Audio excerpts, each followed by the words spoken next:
Hi everyone, welcome to Azad Revenge Stories channel. You know that feeling when the world just stops, like your ears are full of cotton and you can hear your own heartbeat? That's what happened when Tracy from HR slid that paper across her stupid IKEA desk. 60% pay cut, effective immediately. I just sat there staring at the number like it might change if I looked at it hard enough. 60 fucking percent. I didn't cry. Not there anyway. I smiled, actually smiled, and said, I'll need 24 hours to consider this offer, like I was some kind of corporate robot, like I hadn't just been gutted.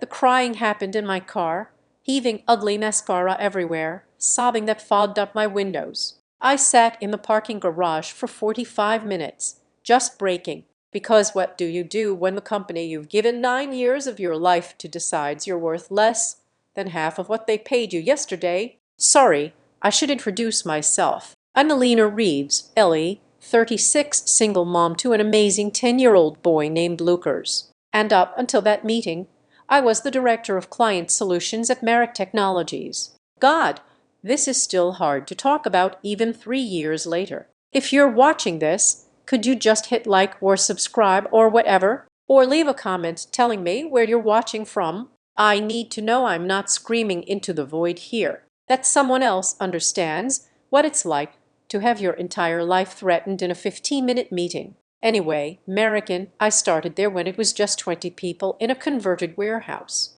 The kind of startup where everyone believes they are changing the world. You know, we had the ping pong table, the free snacks, the happy hours, all that seems so meaningful until it isn't. I was hired as a client manager, but I worked my ass off, stayed late, came in weekends, missed school events, postponed vacations, all the things you're not supposed to do, but you do anyway because you're building something, because you believe in it. And I was good, really good. Within 3 years, I was managing our top 10 accounts, clients that brought in over 70% of our revenue. I knew their systems, their problems, their birthdays, their kids' names. These weren't just accounts to me. They were relationships I had personally built. When Lucas's dad decided fatherhood and marriage were stifling his potential and moved to Austin with a yoga instructor named Sky, yes, really, those client relationships became even more important. They weren't just my career. They were my lifeline, my security. By year 5, I was promoted to director. I had a team of 8. I had equity.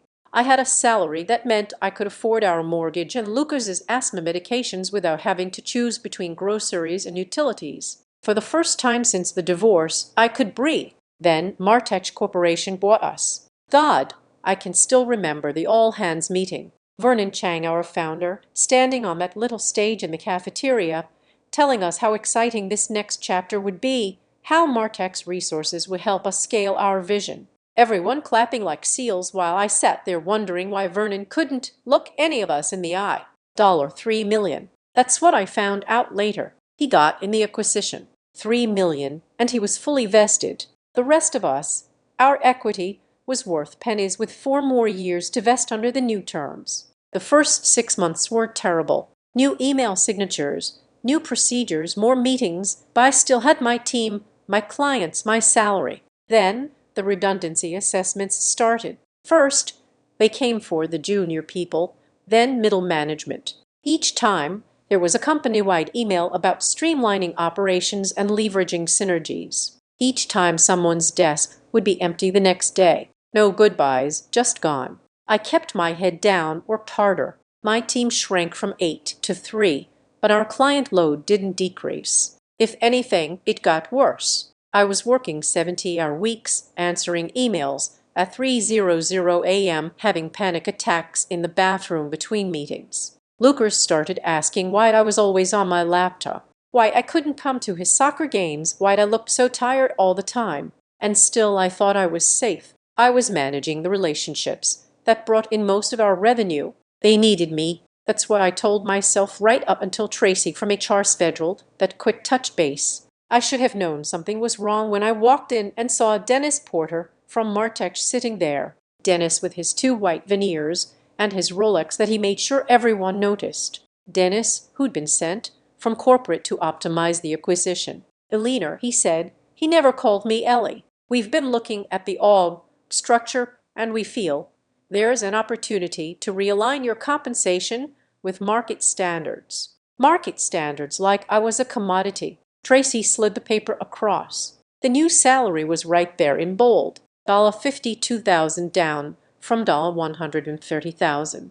This reflects the changing nature of your role, Dennis said, like he was telling me I'd won a prize. We're centralizing most client management functions at headquarters. You'll be transitioning to more of a regional support position. Translation: we're taking your clients, your authority, and most of your paycheck, but we still need you to do the work. You'll maintain your current responsibilities during the transition period. Of course, he added, of course, we need your decision by tomorrow, Tracy said, not meeting my eyes. If this new arrangement doesn't work for you, we understand, but we'll need to immediately begin searching for someone who's aligned with our new structure. Someone cheaper. She meant someone desperate. They knew I was a single mom. They knew about Lucas's medical needs. They knew about my mortgage. This wasn't a negotiation. It was an execution. I need 24 hours, I said, voice steady, despite the screaming in my head. I have some questions about the transition plan and reporting structure. Dennis nodded, pleased with my professionalism. Tracy looked relieved that I wasn't causing a scene. I don't remember walking back to my desk. I don't remember packing up my laptop. I just remember sitting in my car shaking, wondering how I was going to tell Lucas we might lose our house. That's when my phone rang. Kira Chen, my old colleague, who'd left Merrickson 6 months earlier. I almost didn't answer, but then I thought, what the hell? Maybe she was calling to catch up. Maybe I could pretend for 5 minutes that my life wasn't imploding. Hey, stranger, I said, trying to sound normal. Billy, she said, I've been trying to reach you all week. Have you checked your LinkedIn messages? I hadn't. I'd been too busy keeping the clients happy, keeping my team from quitting, keeping everything from falling apart. Listen, Kira said, I'm at Nexus now. You know they're Martech's biggest competitor, right? My boss has been asking about you a lot. We need someone with your client experience. Would you be open to a conversation? I looked at the Marriott building through my windshield, at the logo they'd replaced our original one with. I thought about Dennis and his watch and his veneers. I thought about Vernon Chang, who'd sold us out and disappeared to his beach house in Malibu. Actually, I said, I think tonight would be perfect. I drove home in a daze, my mind racing. I wasn't stupid. I knew what calling Martech's competitor would mean. There'd be no going back. But they'd already decided I was disposable. What did I owe them? When I got home, I paid the babysitter, checked on Lucas already asleep. I'd missed bedtime again and opened my laptop. I spent an hour looking through my employment contract. No non-compete clause. Merrick had been too small, too idealistic when I joined to bother with those. Martech had issued new contracts to later hires, but they hadn't gotten around to us legacy employees yet.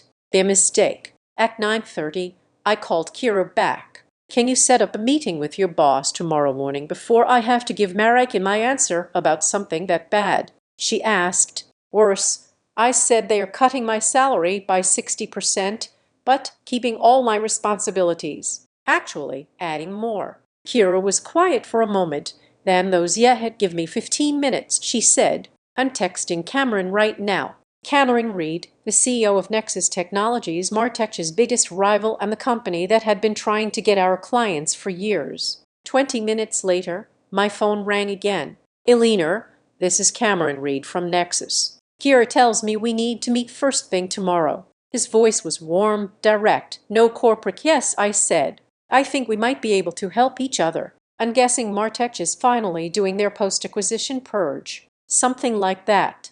How does 7:30 a.m. sound? I can meet you at the West Side Cafe away from both our offices. Kira says you have a decision to make tomorrow. 7:30 works, I said, surprising myself with how calm I sounded. After we hung up, I sat on my couch for a long time, staring at nothing. Was I really doing this? Was I really considering jumping ship to the competition? But it wasn't a ship anymore, was it? It was a sinking lifeboat, and Martech was throwing people overboard to save themselves. I opened my laptop again and pulled up my client files. Not the official CRM data, that belonged to the company, but my personal notes, 9 years of relationship details, who to call when contracts got stuck in legal, which CTOs were planning system overhauls, which companies were unhappy with Martech's recent service changes. Information that wasn't confidential exactly, but was valuable, very valuable.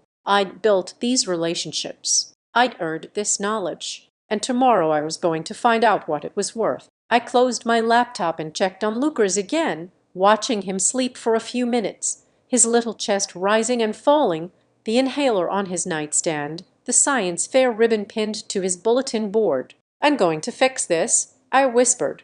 "I promise." I didn't sleep that night. Not really. I lay awake thinking about what I was about to do, wondering if I was being impulsive, wondering if I was being disloyal. But loyal to what? A company that no longer existed except as a line item on Martech's balance sheet. People who saw me as nothing but a number they could cut. By morning, I knew exactly what I was going to say to Cameron Reed and to Dennis Porter. I dressed carefully. My best suit, the one I saved for closing big deals. Hair perfect, makeup flawless, armor. I dropped Lucas at school, hugged him extra tight, and told him I loved him. "You okay, Mom?" he asked, looking up at me with his serious little face. "I will be," I said, and for the first time in months I believed it. The West Side Cafe was quiet at 7:30. Just a few early risers with laptops and commuter mugs. Cameron was easy to spot, tall, silver at the temples, dressed casually,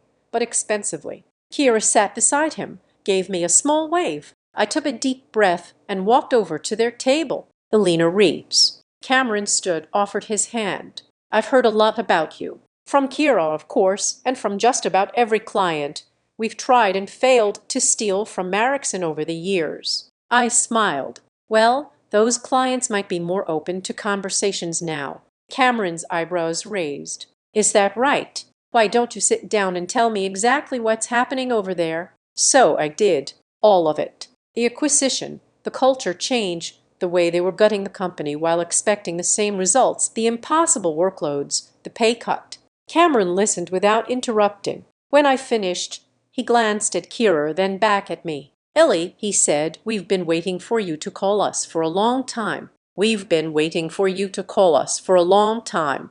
That sentence hung in the air between us. I remember taking a sip of my coffee to buy myself a moment, because suddenly this wasn't just about saving my job. This was about something bigger. "What exactly does that mean?"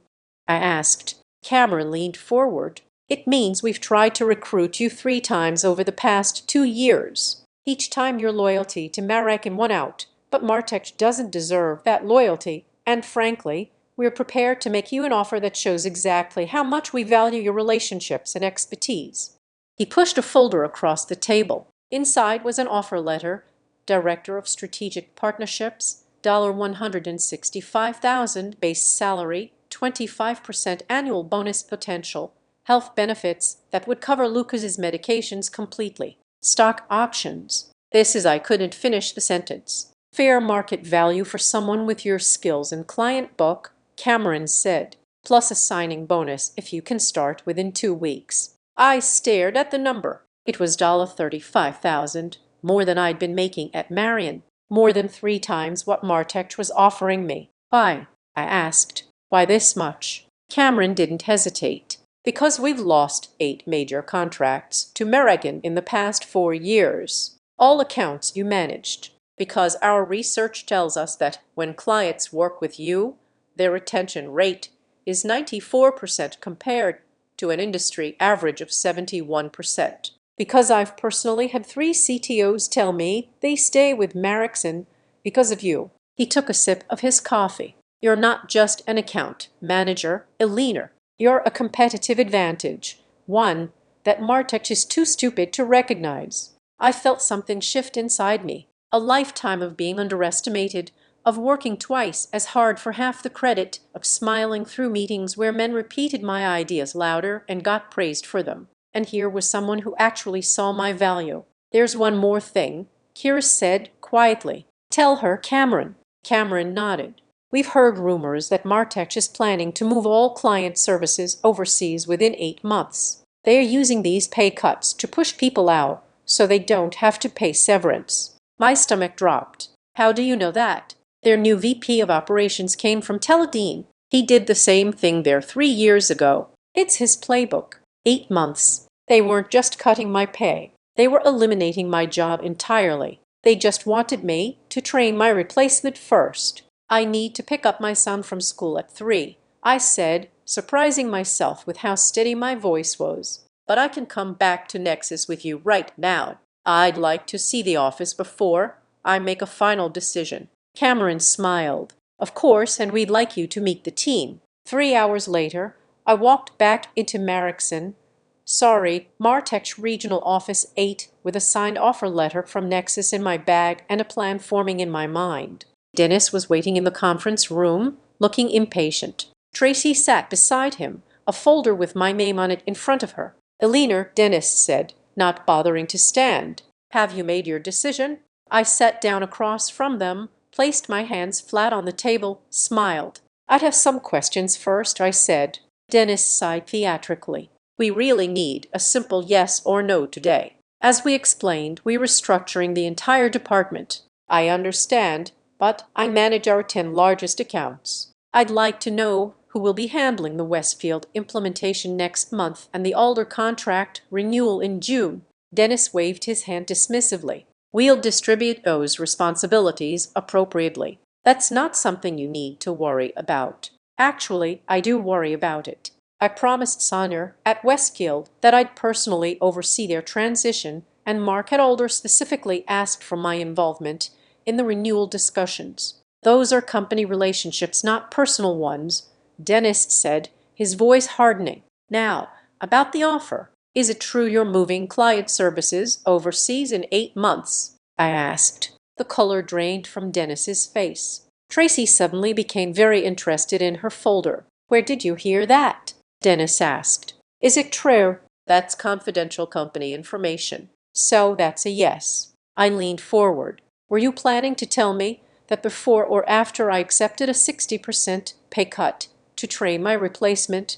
"This meeting is about your current offer, not hypothetical future restructuring," Dennis said, his jaw tight. "Now, do you accept the new terms or not?" I took a deep breath, thought about Lucas, about our house. "About 9 years of my life," I quit. The words hung in the air between us. Dennis blinked. "Excuse me," I quit. Effective immediately. He recovered quickly, his face settling into a smug smile. "I'm afraid company policy requires 2 weeks' notice from director-level employees." "Check my contract," I said, the original American contract that was never updated after the acquisition. It states that notice periods are equivalent to severance periods. Since Marrickson never offered severance beyond 1 week, that's my required notice. The smile faltered. "You'll need to transition your accounts." "Actually, I don't. My contract also states that in the event of a compensation reduction exceeding 15%, all transition requirements are waived." I stood up. That was added after Trey Miller quit and tried to hold his clients hostage for a better severance package.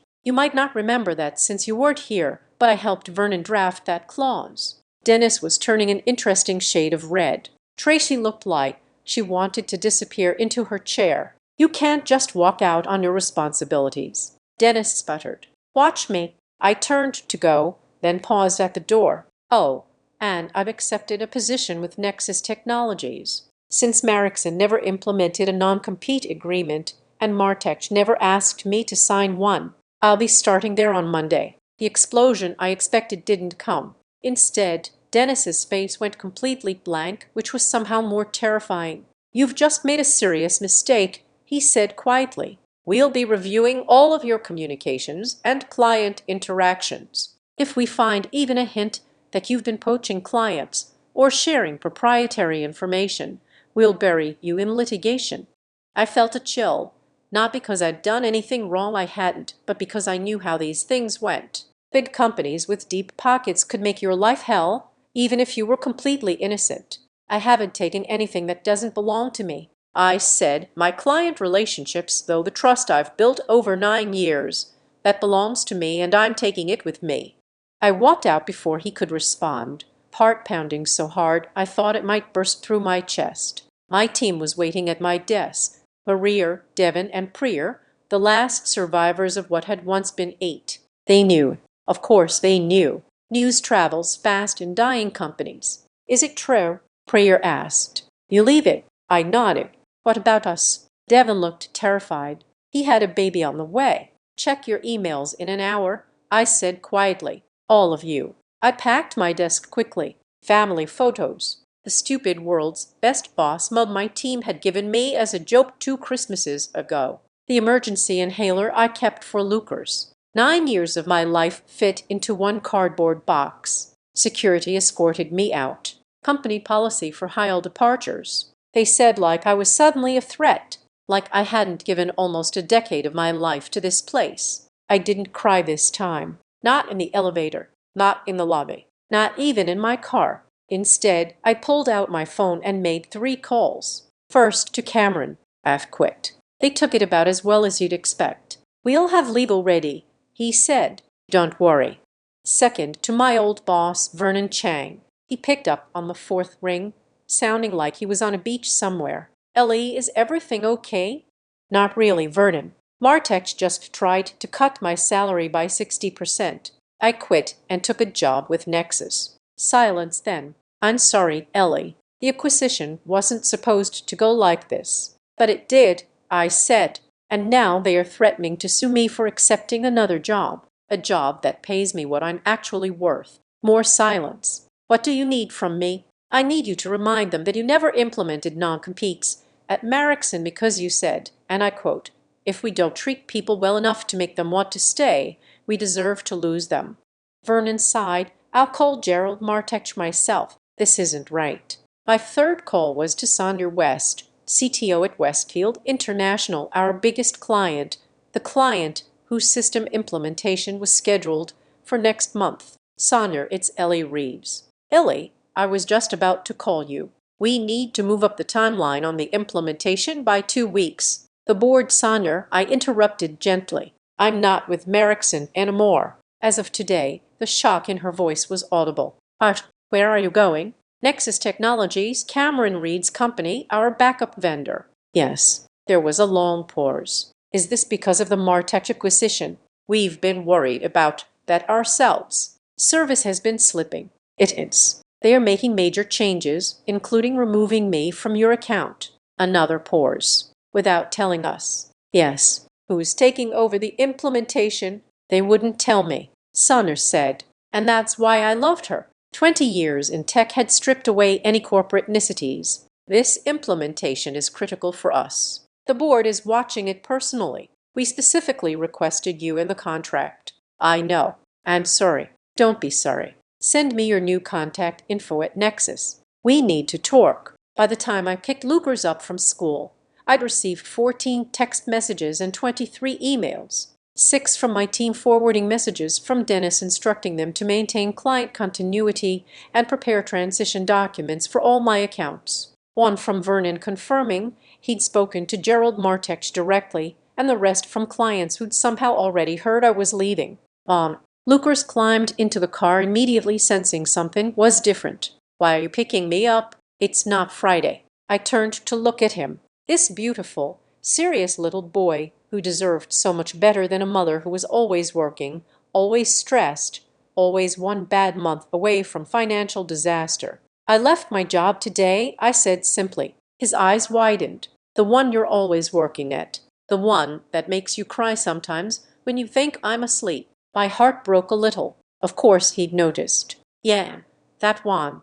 Good, he said firmly. I didn't like how they treated you. Out of the mouths of babes. I got a new job, I told him. One that pays better and will give me more time with you and better insurance for your asthma medications. He considered this. Will you be able to come to my science fair next month? Front row, I promised with embarrassing signs and everything. He grinned. Poor. That night, after Lucas was asleep, my phone rang. A number I didn't recognize. Is this Elena Reeves? A man's voice, unfamiliar. Yes. This is Gerald Martech. I understand we have a situation. My blood ran cold.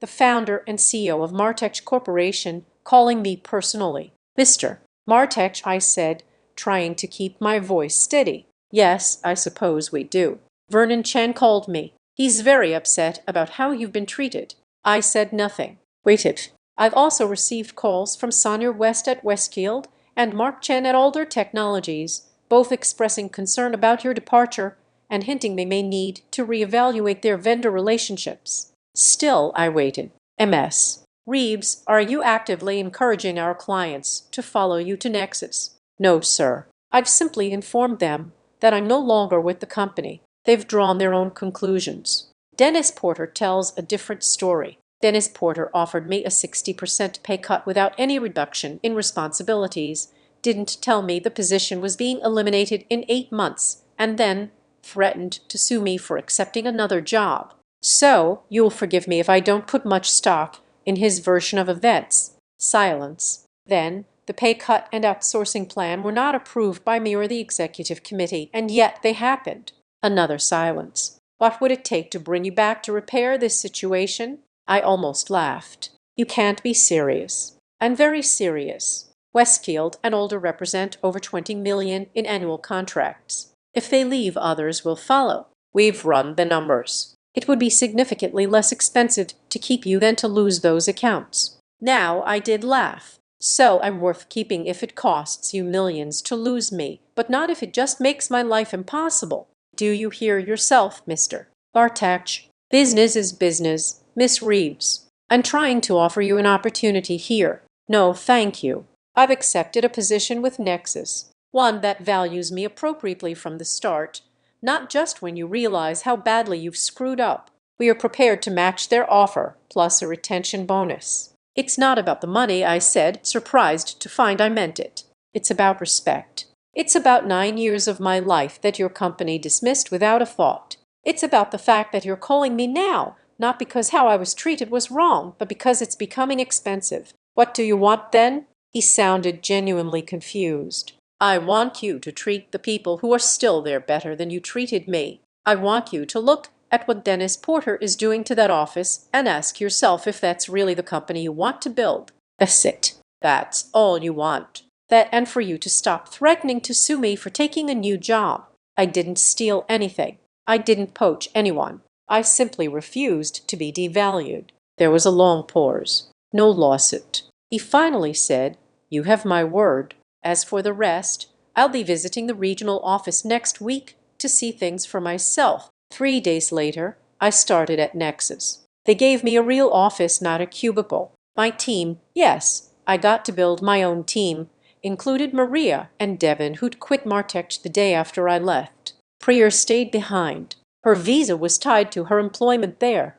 2 weeks after that, Dennis Porter was pursuing other opportunities. Tracy from HR too. A month later, Sonia West called to tell me Westfield was moving their business to Nexus. The implementation team they sent couldn't find their way out of a paper bag, she said. And when I complained, they told me my expectations were unrealistic. Mark Chen from Alder followed 2 months after that. Then Briarwood Systems, Ben Tetrayorp. By the 6-month mark, 5 of my former top 10 clients had moved to Nexus. Not because I poached them. I was scrupulously careful never to initiate those conversations. But because relationships matter, trust matters. And when you've spent years proving yourself, people notice when you're gone. Gerald Martech kept his word. There was no lawsuit. There was, however, a complete restructuring of the regional office. The overseas transition was quietly abandoned. Salaries were adjusted to better align with market standards. Too little, too late for many, including me. It's been 3 years now. I'm still at Nexus Executive Vice President of Client Success. I have a team of 22. I make more money than I'd ever thought possible. Most importantly, I make it home for dinner with Lucas almost every night.